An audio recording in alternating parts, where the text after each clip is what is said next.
So as I started thinking about these, I remembered the narratives offered by Kawu Baraje, former National Secretary, I believe, of the APC.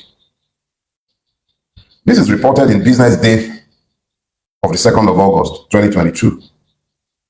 Baraje was speaking at the occasion of his 70th birthday. And he said, on record, that in the lead up to the 2015 election, they, as the APC, imported Fulanis from Sierra Leone, from Mali, from Senegal, from Niger, and from Chad. He was very specific. He did not mention any other ethnic nationality. He spoke specifically of the Fulani. He said they imported Fulanis from Sierra Leone, Mali, Senegal, Niger, and Chad.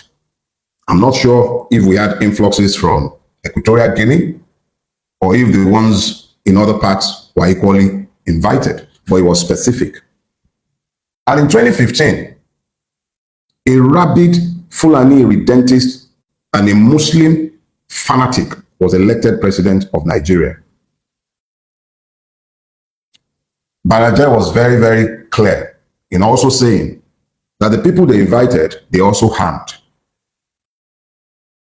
Let me repeat myself. Go to the Business Day newspaper of August 2, 2022. I am quoting Kawu Baraje. He was part of the foundation of the APC. He was the factional chairman of the breakaway PDP that was part of the foundation of the APC.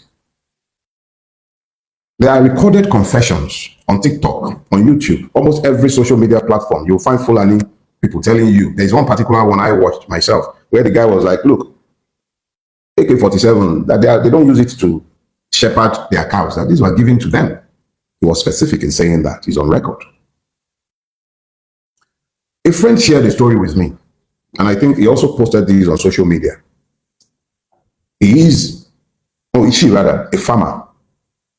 And she recounted how she was farming somewhere in Oyo State, somewhere around Afigio. I went to school in Fiditi, which incidentally is my mother's village, for those idiots who are saying my mother is Igbo or this. Anyways, in Afigio, if you know Fiditi and his axis, you know that that is on the road to Oyo, after it's between Oyo and Ibadan. So that's deep in the heartlands of Yoruba land. And this woman says that immediately after the harvest season, the Fulanis would come. These are Fulanis who have lived in the community for decades. They will come, graze their cattle. In grazing their cattle, the droppings from the cattle would help to fertilize the field, the hooves will break the soil, and it was a mutually beneficial relationship. And these Fulanis would help, and they would give them fura and wara, and people had a mutually beneficial relationship. And when the cows grazed on people's farm, there was also a key, easy way of fixing the problems. They would pay reparations. They had peaceful coexistence. And then this woman told me that after a point, the Fulani came, the leader of the local Fulani who would graze on her fields came to her to say, look, I'm leaving. There are some new Fulanis in the environment. I cannot coexist with them. And the man left with his family, somebody who had lived in the neighborhood well in excess of 20, 30 years. He left with his family. And not long after, there was this new influx of Fulani people who wouldn't even hear any language and were never ready to discuss peace. Every little infraction turned into fights. And these ones were acting more like conquerors than neighbors. She abandoned her farm. This story is over 10 years old. I used to farm, and I had farms in Ijebubo. For those of you who are familiar with Ijebubo, I had farms in Telubomi and Abude, just behind Akoje Farm Settlement. I had cocoa farms running into tens of acres.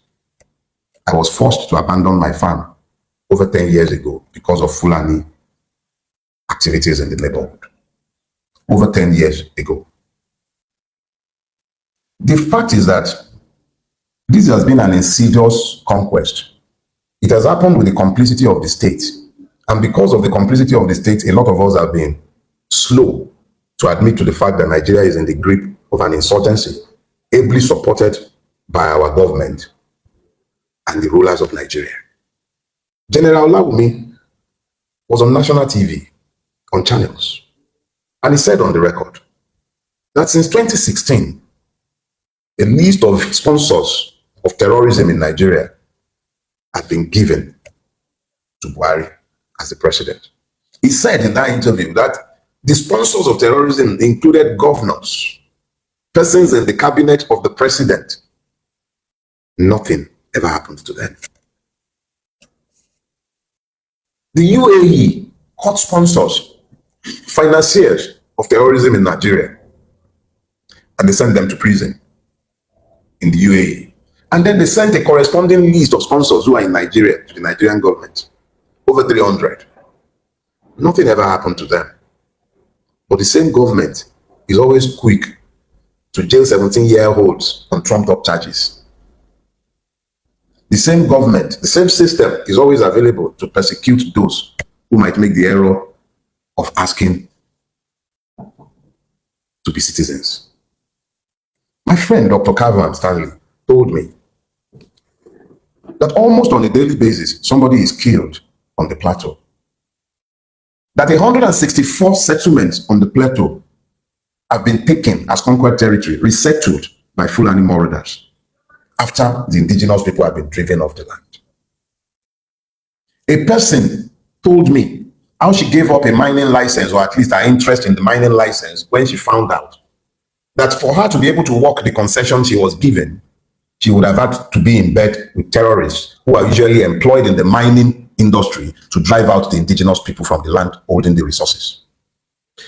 And we still begin to ask, where are the cows? Dr. Calvin told me that there is a base for Fulani terrorists in the tri-state area, Benue, I think this is between Benue, Nasarawa, and Plateau, somewhere around that place, that there is a base. And he said it on national TV as well, by the way, that this base is known to all of our security agencies, that helicopters land there to drop off ammunition and material, that the security forces are aware and they've done nothing about it. He is on record. He is on record, on public record, and we are still asking, where are the cows?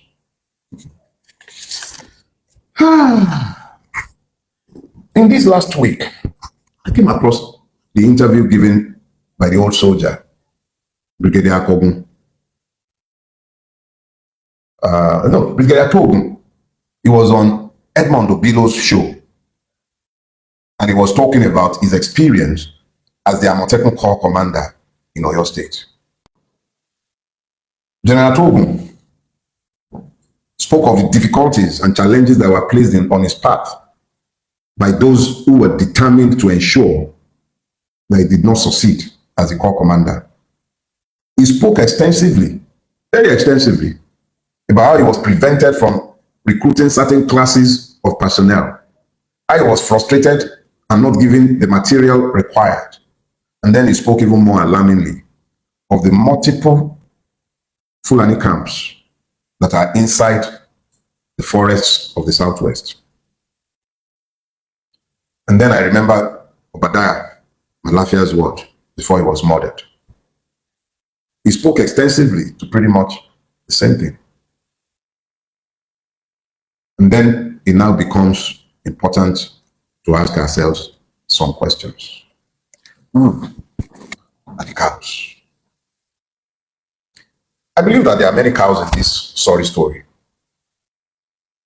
The victims have been treated as cows, or even worse, by those herding cows, slaughtered less reverently than they would have slaughtered cows. I see pictures coming out of Bokos. I see multiple pictures coming out of the Middle Belt. I see the pictures coming out of Akure, coming out of Enugu, coming out from almost every part of this beleaguered land. Men and women, children, slaughtered less reverently than cows. So we, Nigerians, who have been denied citizenship, are the ones who have now been reduced to cows. We're treated like cows, as if we don't matter, like our lives count for nothing. What is the value of the Nigerian life if 16 persons said to be hunters in Uromi caused national outrage, rightly so, but the gruesome murder on a daily basis of more people has been normalized as though they are not humans.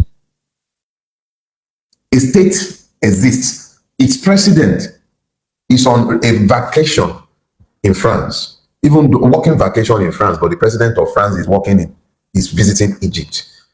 Make it make sense to me, because I don't understand these things, but in the country that the person governs or pretends to govern, people are being slaughtered with nary a reaction, and we are still asking, who are the cows? Apparently, the Nigerian is less than a cow in the eye of the Nigerian state. Much less than a cow. When they ask where are the cows, maybe we should begin to look in government houses for the cows, because even if you hate us so much, shouldn't you worry that the country you are pretending to govern has been turned over to foreign invaders who are brought in for political purpose? How long do you think this cycle that you have energized is going to last before there is a blow up? Exactly how long do you reckon it's going to last? Everywhere you turn, people are being slaughtered. Truth is, I would like to say like cows, but the cows would appear to have privacy over human beings in the Nigeria that has been built under the watch of the APC. There is nobody else to blame for this. This is on the table of the APC. This is not just about Tinubu. It's not just Tinubu.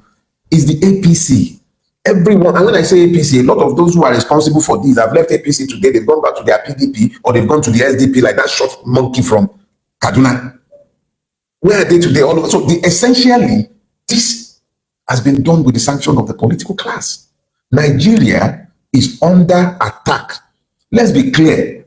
Let us be clear. This is a state-sponsored war of conquest against the Nigerian people by foreign Fulanis brought into this country by the APC.